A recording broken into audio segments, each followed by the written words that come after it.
You are listening to 5-Minute Meditations.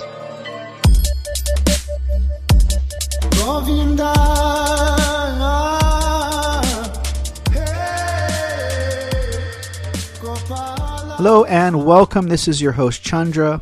Today I wanted to talk to you about seeing light in tragedy. And so today is very sad for me. My son is again back in the hospital with what appears to again be the same kidney infection that has come back. He has a fever and he has high heart rate.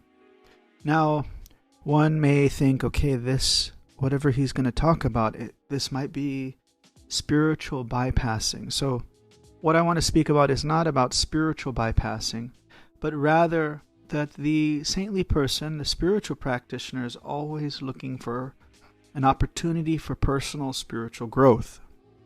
So one story is there was a great king, and he kind of materialistic, not very spiritually wise, but he had a nice friendship with his minister who was very, very spiritually wise. And somehow they got along quite well. And he always liked to travel with his minister. So one day he decided to go hunting. He wanted to reduce the population of dangerous animals within the forest. So he took to his sport of hunting tigers and etc. in the forest.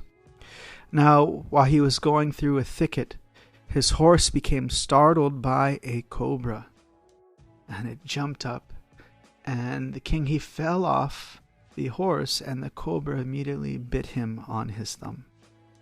And knowing that the poison would soon reach his heart and kill him, he immediately chopped off his thumb. Now this king, he was very fond of archery, which you cannot do without your thumb. It's very important. And he was also, an adept warrior. So he was very upset when this happened. But the minister said, "This is all by the Lord's grace." And he said, "What? Why are you saying such a thing?" And he started to speak in that way. And the king became very upset, and he decided, okay, he told his other men, "Take him to our dungeon and imprison him." But the king was not to be deterred. He bandaged up his wound, his four-fingered hand, and he went on with his hunting excursion.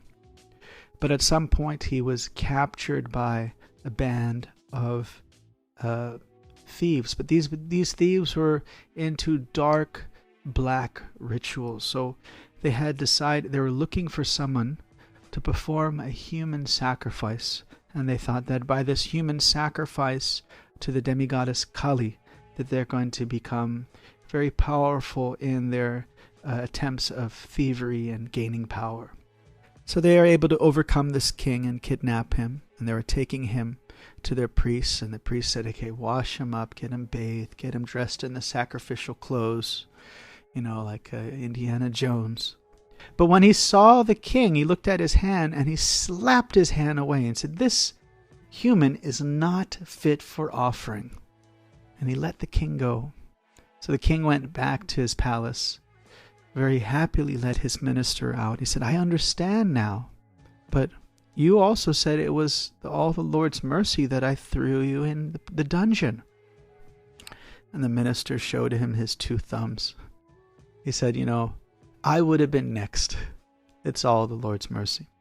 You've heard many stories like this. There is another story. Everyone's heard the helicopter story. There's one of a place where ancient fires in a village that were going on for hundreds of years burned out. But because of that, an invasion was stopped because the great army that was coming assumed that that village was abandoned because it had no fires, it had no chickens, it had no dogs running around. So what we're trying to illustrate is not a type of spiritual bypassing where we ignore the tragedy, but we rather always look for opportunities for our own spiritual growth. Hari Om Tat Sat. Thanks a lot.